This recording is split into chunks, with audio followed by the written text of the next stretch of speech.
Alright, so we're getting ready to go to Hollow, Utah for about a 4-day trip. We're gonna go do some sand dunes, we're gonna do some wheeling out there. Anyway, this video is to show you how we get ready when we are getting ready to do a 4-wheeling trip or even a longer trip out of state like this. Is you want to make sure that your rig is ready to go before you actually have to go. You don't want to be doing the night before, stuff like that. We've done that and it just turns out bad for your trip. It gives you just a headache on the way. So it's real good to just make sure that everything's buttoned up, everything you want to do is fresh, everything's charged and ready to go, just so that you don't have peace of mind and you can just get up that morning and just go. So this is how the Kellers get ready for rock crawling. Basically, I went through all the fluids. So we did a complete radiator flush on Felix, where we put multiple flushes through the radiator just to make sure that the block is clean, all of that stuff.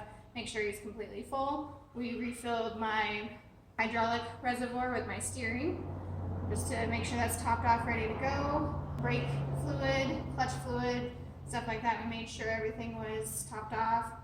We did a complete oil change. So we redid the fluid in both differentials, pulled the front differential out because we thought that it was coming apart. We do still think that the bearings are having some issues, but we pulled that apart, decided that we're not going to fix that at this moment, and we put some new fluid in it. Back diff, we just drained the fluid, put new fluid in it. We bled the brakes because we redid the front calipers on the truck this time, but we wanted to make sure that the brakes were all good.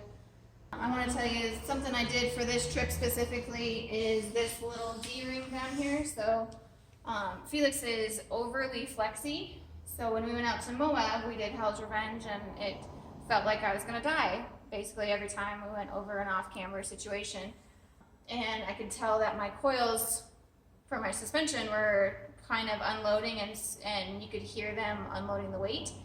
And so I wanted to make sure that if needed, I would have all the tools capable to be able to put a little bit of weight on those springs, just to make sure that he feels a little more stable in that way. So we put a D-ring here so that I can hook my front winch up to my front axle and suck the suspension down. So when we're doing a hard climb, I can put just a little bit of weight, and so the truck doesn't come back on it. So I'm real excited to try that out this trip. Hopefully we're gonna do a obstacle called the Chute out in St. Helens, Utah. It's a pretty vertical climb, so I'm really excited to try that feature out. Alright, so for this trip that we're getting ready to go, I bought some extra tools just because Felix never been in the sand before. So we bought some sand tracks in, obviously, Felix's color. Just in case we get overly stuck, we need to get a little more traction, and we can put those underneath. I just have a temporary fix because, once again, Felix is not really a sand truck, so I'm not planning on using these every time we go out and do stuff. So it's just kind of a temporary fix with the ratchet straps. I did permanently mount a sand flag, and of course it says Felix. So they require to have a sand flag that is 8 feet above the ground. So this one is about 8 feet and 3 inches. So we are legally compliant with everything that we need to have for the dunes.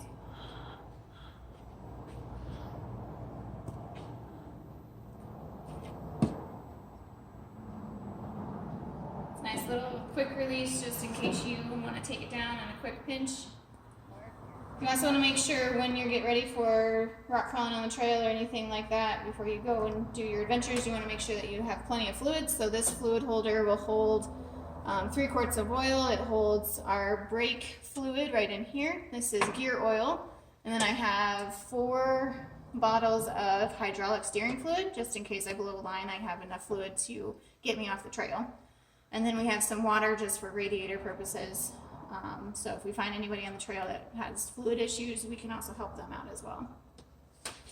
So that is completely full, ready to go. Over our tools, we want to make sure that if we have any issues on the trail, that we want to make sure we can be self-sufficient and get ourselves off, or if we have anybody else who's having problems on the trail, that we can assist in any way we can. So we went through the entire toolbox here, Felix. Added some extra stuff just because we kind of went over emergency situations and did kind of a drill of what we think would break and what we would do in that case if it did break. So, alright, so what I carry in my My toolbox here, I carry jumper cables just in case. Felix runs dual batteries for this reason that we hopefully do not need to use these. But it's also for if anybody else needs them on the trail, if we run into it on our tow rig, anything like that. We have them just in case. I have an extra steering line just in case I blow one. I have an extra fuel line just in case I blow one of those. My Chevy 4.3 runs off of one serpentine belt. If I blow my belts, we're completely dead in the water, so I have an extra belt just in case. I have a couple U-joints just in case I blow a U-joint or a drive shaft and the U-joint comes apart. I have a couple of those just in case. We were out on the trail one day and Felix's ignition coil went out, surprisingly, down in the middle of the canyon. And so now I have one of those just in case. My ignition coil sits right above my hot engine, so we think that that had a contributing factor, so we always make sure we have one of those. I have just some miscellaneous small wrenches. Felix has some tight areas that need smaller wrenches, so I have some of those. Always need a hammer just in case. The links have a jam nut on them that have an 1 7/8" wrench that is used to tighten them. So we have a pipe wrench just in case we need to do something on the trail with it. And just in case you need anything, I mean, pipe wrench is always good to have. It's also a good weapon. All right, so the other things I have in my tool box here are some dikes. I have some screwdrivers, miscellaneous zip ties. I have a flashlight. We have a bunch of different fuses. We also decided if we have any electrical problems, we needed to make sure that we could fix those. So I have just an assortment of butt connectors, eyelet rings, anything like that. I have some extra wire that can run from basically the engine bay anywhere to the other parts of the vehicle if needed, if we blow some sort of electrical problem. Vice grips are always good to have. Needle nose pliers, I have wire cutters, wire strippers. I have a wrench underneath here to adjust my coils. Tire pressure gauge, obviously always need one of those. I have some spare lug nuts for the front and rear. They take a special key to put on and off, so make sure to have that.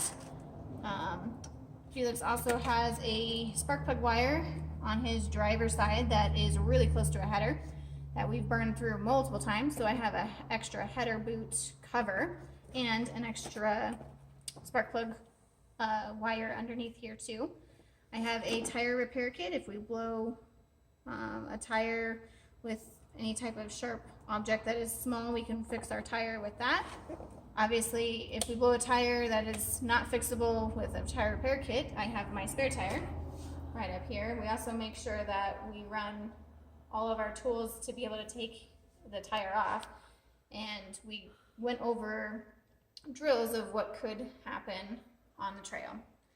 So we kind of sat down and we're like, okay, what happens if we do this? What happens if we blow a drive shaft? So we went through everything and made sure that we had all the tools able to be able to do that. We have every part that needs to be replaced if there's anything that goes bad in there. Obviously, if we break our drive shaft in half, we're kind of stuck, but if the smaller parts break, then we have everything that we need to be able to get us out. We have everything to take off the tire, and including the high lift jack. We also have a ratchet strap to ratchet strap the axle up a little bit. So with Felix's suspension, he's really flexy, so we can ratchet strap the suspension up so we don't have to. My spare tire over here, we have a cooler that gets filled the morning that we go out. It's full of basically all the water that you can handle and some ice just to keep it cool throughout the day. Alright, so we'll go over a little bit of what we do for trail prep inside the cab here. So Felix doesn't have any AC, so we installed a small little oscillating fan that is obviously pointed towards the driver, but it kind of produces a little bit of just airflow. It's obviously not cold air, but a little bit of air doing something on 100-degree temperature weather is a lot better than nothing. So it does produce a little bit of extra air. We also have the heater blows just regular cold air right this second, so that will blow a little bit of air throughout your legs on the hotter days. We do run a trasharoo. We do believe strongly in stay the trail, making sure you stay on the trail and taking everything off the trail that you bring in and other stuff on the trail as well. We walk the trail and make sure that we pick up other people's items that they've dropped or missed, and we make sure that the trasharoo is full once we're done with the trail. So we also have some backpacks behind my seat right there that has all of our tow straps, our tree saver, our winch line weight is in there as well. We also have a air compressor down there that hooks to the battery. It's all battery run if we need to put air in something. I also have my fire extinguisher back there. It's a quick release fire extinguisher just in case something goes terribly wrong on the trail. We also want to make sure that everything as far as electrical system is currently working. We went through all the lights, made sure of all of that, all the fan system for the engine and the driver is all working properly. You want to make sure obviously you have a full tank of fuel. So we also want to make sure the CB radio is working. I've never actually needed it, thankfully, but we always want to make sure that that's currently on working. If we get into a pinch, we can reach out to other people to help us. The other thing you want to do when you're getting ready to go on, especially rock crawling, is you want to make sure that all of the welds that you did on your vehicle are holding really well. Make sure that you don't see any cracks in any of them. So you want to go over everything in the cage. You want to make sure all the welds look good on the cage here, especially all the stuff down below. I check all the welds.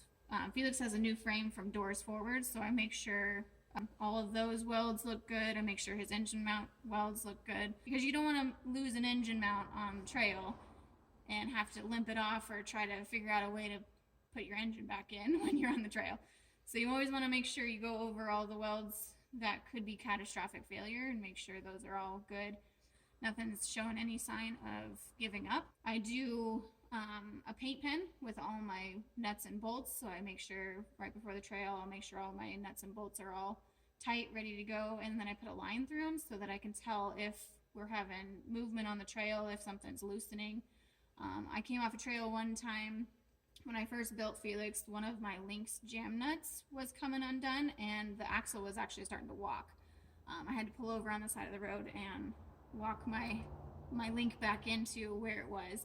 So definitely want to make sure that you know on a glimpse that all your nuts are going to still be tight, and that line helps do that.